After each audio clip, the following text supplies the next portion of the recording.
Hello. Uh, Probably gonna be one of my first ever videos. Um, how should I start this? My name is Tyler. It's very nice to meet you. If you happen to be watching this video, hey, thanks. It's nice to meet you, even though that we haven't actually met. Um, what is there about me? Um, 17. Australian, if you couldn't tell. I apparently have an accent according to anyone I've ever met who isn't Australian. What else? I'm a big fan of, like, FNAF, Demon Slayer, Jujutsu Kaisen. I'm a big fan of Dead by Daylight. Not very good at that, granted, but I'm a big fan of it. What else? While being fans of games, I probably won't ever upload gaming videos. Well, not yet at least. Until I can get a proper working PC, and until I figure out how to use until I figure out how to use like OBS and all that, I'll probably just stick to these kind of videos where I just yap, where I just talk endlessly. So, what should I make today's topic about? I will make it about my perception or my opinion on Jujutsu Kaisen. Now, I'll be honest with you. I haven't read the manga. I've read a bit of it, but I haven't read a lot.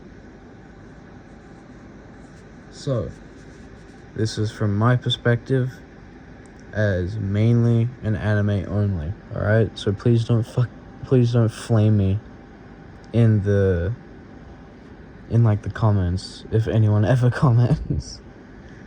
All right. So, we'll start off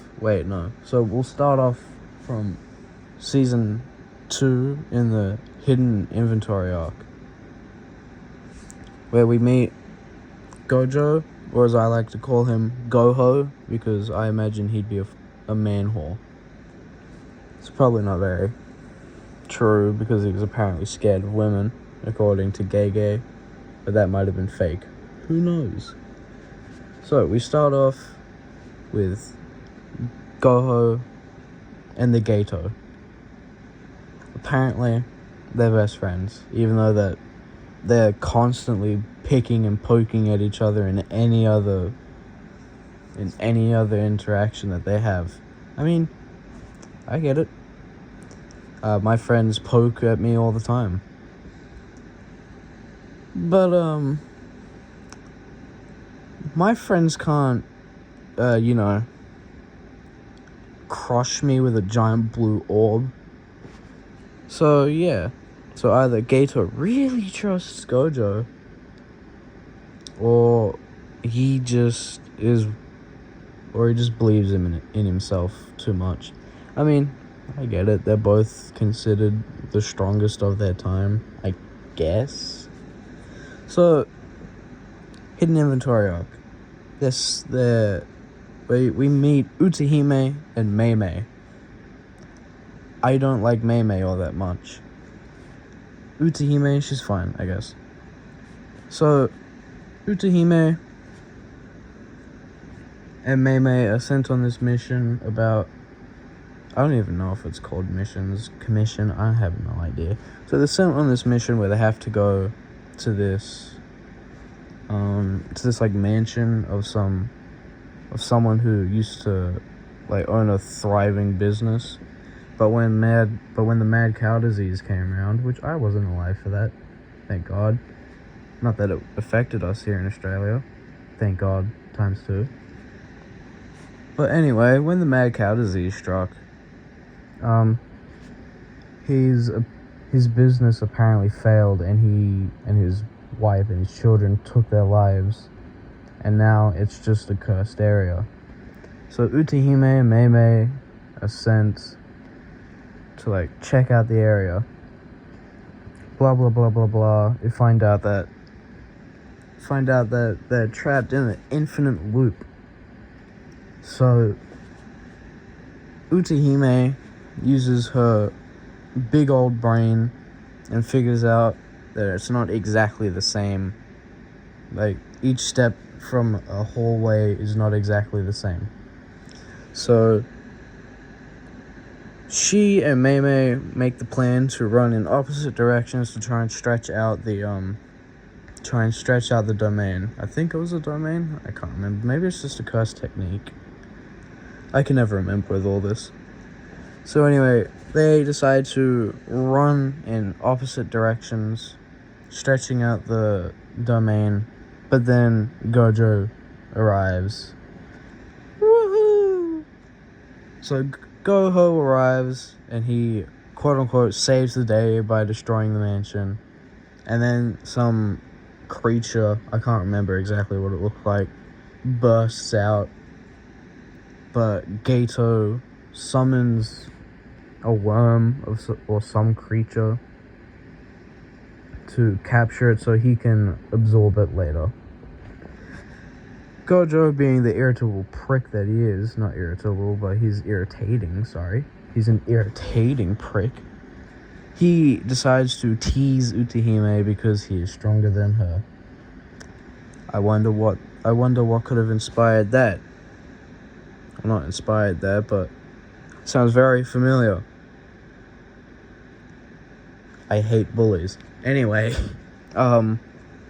so what happened was, after that, Gojo and Gato continued chatting out their ass, pretty much. Then we meet Shoko, and I like Shoko. She's pretty chill. I don't know what's going on between her and Utahime. They seem like besties, and that's alright in my book. So, as the episode continues on, we learn that Gojo and Gato didn't put up a barrier. Tisk, tisk, tisk. Rookie mistake. I'm not sure if they're first years or second years, or maybe third years. I can't remember. Anyway, so after that mistake that they made, they talk about philosophies. I can't pronounce that word, let's be honest. They talk about that in the gymnasium, or whatever the hell it's called. We don't have those here. Oh, well, we do, but I'm not entirely sure what they're called because I don't go in there. I don't like going in there. So they're playing basketball while talking about their philosophies, or whatever the hell it's called, on life, while Gato talks about protecting the weak, while Gojo doesn't care because he is the strongest. So as they're talking, Gojo is absolutely stunting on this boy Gato, getting, like, I don't even know. I don't watch basketball. I'm a loser. Anyway, so they're going on. Shoko, my goat, well, not my goat, but my third goat, runs out of the gymnasium for a smoke break. Understandable. Anyway, so she runs out while Gato and Gojo start getting a bit too close while acting menacingly. I think, personally, they were going in for a smooch. Anyway, so, well, he's not a principal at the time, but I'm just gonna call him Yaga, or I think that's his name at least. Yaga walks in, gives them a new mission where they have to protect and escort the star plasma vessel. And they go, and Gato decides to go to the apartment building while Gojo just walks around. I don't know what he's doing. Anyway, so Gato goes to the apartment building, tries to open the door, but gets blown to smithereens. Well, not exactly. He protects himself in some kind of curse. And then sees the star plasma vessel, aka Rico Amanai, flying out the window at forgot the word, a terminal velocity. Well, she's plummeting to her to her death, pretty much, because she would have died if she hit the ground. Gato decides to summon a flying squid, because he is pretty much just a goddamn Pokemon trainer at this point. So he summons this flying squid, catches her, but let's be honest, if he caught her at the speed that she was going, if he was a normal human, his arms would have broke. By the elbows, his arms would have broke and she would have kept plummeting. However, he either reinforced his elbows with cursed energy, or he just has the biggest sleeper build that I have never seen before. So anyway, he catches her, and Gojo gets knives thrown at him. So that's cool, I guess. He beats the guy around pretty much. Sorry, I'm a little tired. So anyway, Gojo beats this man around, pretty much treats him like a rag doll. After that, we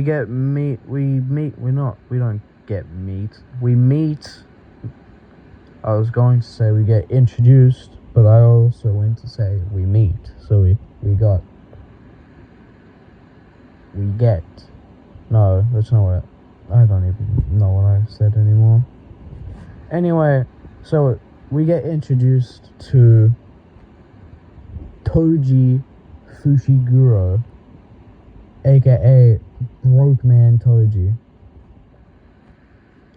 So, as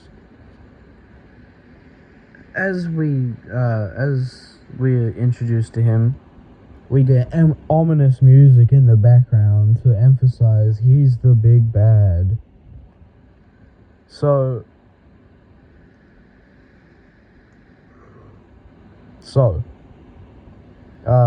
he puts a bounty on Rico's head. I don't know if I'm pronouncing that right. If I'm not, I apologize. Please don't crucify me. Anyway, so Rico has a bounty on her head for, what was it, $10 million? So they have to go save her from school, because she decided she wanted to go to school. What the hell? Anyway, so what happened was,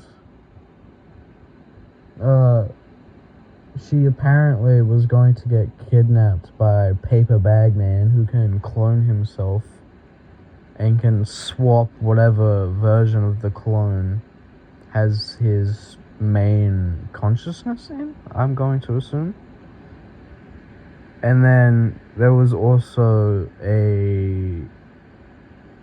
was it a Shikigami user? I can't remember, but it was an old man that Gato puts the absolute paws on. I mean, he beats this man. I'm not sure if he beat him to death, or he just beat him into a vegetable state, but all I know is Gato put paws on that man. Anyway, so Gojo flies around pretty much, because of course he can. He's Satoru Gojo. So he just flies around. I'm getting this mixed up, I can already tell. For that, I apologize. I'm going to do a quick skip. I'm gonna skip a big chunk because I actually don't like the hidden inventory arc. I'm going to be 100% honest. I hate it. Anyway, so I gotta skip to the good part. Gojo and Gato take Riko to an island after saving her from being kidnapped. If no one has watched the anime, I'm going to be a little surprised because I don't know, man, what the hell? Haven't caught up with the times yet, I guess. Anyway, so Gato and Gojo bring Riko. I just realized they all end with O. What the hell? Anyway, so they bring her back to Jujutsu High or Jujutsu Tech, whatever the hell it's called. I can't remember. It's all blurred together. So they bring her back, and then as Gojo is turning off Infinity, he gets stabbed in the back.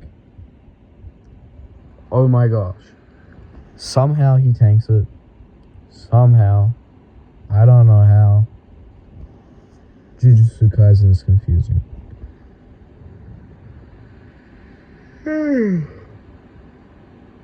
Of course he tanked it. He's Satoru Gojo. He can do anything.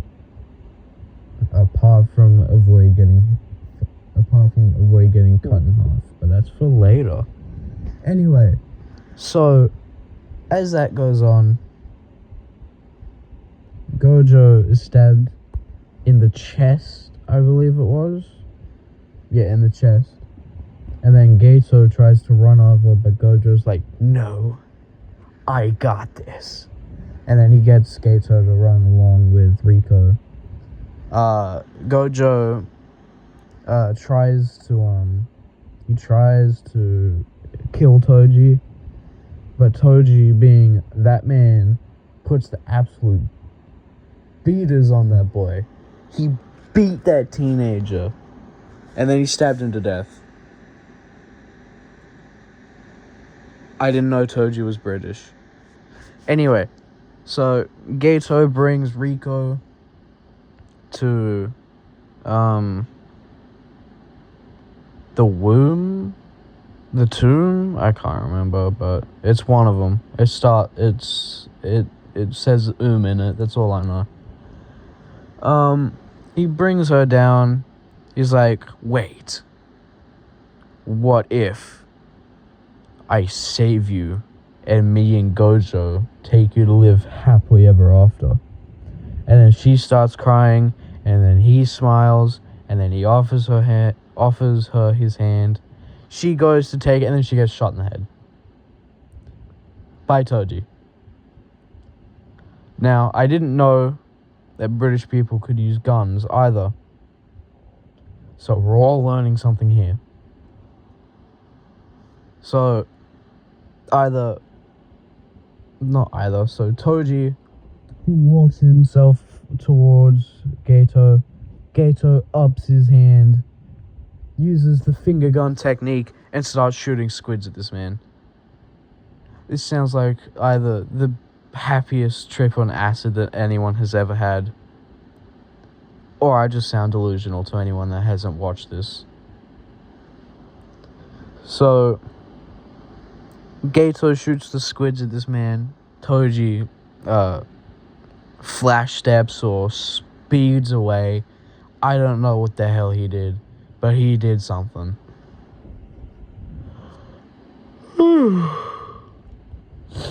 Anyway, so Toji embarrasses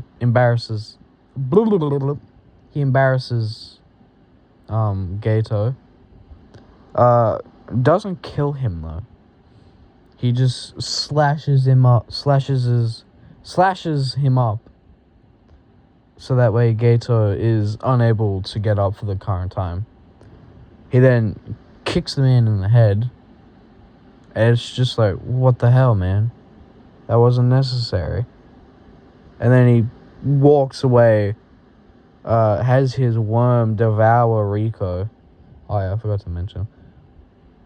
Toji has like this worm wrapped around his body, and it ingests anything that he feeds to it and keeps it like a storage. His son Megumi has something similar. However, Megumi has to carry the weight of whatever he puts in his storage, which is his shadow. So what he has to do is be very careful about what he puts in his shadow, otherwise he can get crushed. Toji's worm, I don't think, has that limitation, and he can have it shrink down to the size of about like a grape or a pea. I'm not entirely sure. And he can swallow it, so that way anyone who is able to perceive cursed energy can't perceive the curse, because Toji has 0 cursed energy, not a drop. He is just built different to an entirely different degree. So what happened next? So he walks away, goes to the cult that was following the person. I think their name was Tengen, if I believe, not Tengen Uzui, not the flashy man himself, some ugly dried up raisin named Tengen. So Tengen is forced to evolve into a curse-like creature. And then Riko's body is brought to some cult that was hoping that Tengen would evolve into that said curse-like creature. After that, Gojo hires a kite, might I add, stumbles his way to the courtyard or to the walkway or to whatever the hell it was, and this man just starts tweaking. Hires a kite, looking at the man who stabbed him to death. He was like, round 2, bucko. Let's run that fade. Toji puts up his hands, and by puts up his hands, I mean he draws his knife. The inverted spear of heaven. Now this is a very special kind of knife. I actually think it was supposed to be one of them things that Raphael uses for it. You know Raphael, the dude from Teenage Mutant Ninja Turtles, the red one. I think it's called a sai. I think the inverted spear of heaven was supposed to be a sai because in the manga you can tell that it's damaged on one side, where on the other side it shows a second blade kind of sticking out. So either there was supposed to be another part, and there's a little knife around somewhere that can get past infinity, and Gojo doesn't know about it, or that's just a shitty design. Who knows? I noticed I've been talking for 23 minutes. I apologize. So anyway, Gojo proceeds to point blank nuke this man. Well, he didn't point blank him, but he did something. Pretty much it made his I think it was his left side, maybe? I think it was his right, actually. It was one of them, but he made him into the Apple logo. So after that, Toji tells Gojo about his son, and then we see Gato go into a deep state of depression, and then he turns evil by the end of the hidden inventory arc. I think he kills his parents and then becomes like a racist terrorist or something. I'm not entirely sure. Alright, I will start on Jujutsu Kaisen 0, the movie, next time I upload, which will probably be tomorrow night, because I am getting way too tired for this, and this has been going on for way too long. Goodbye!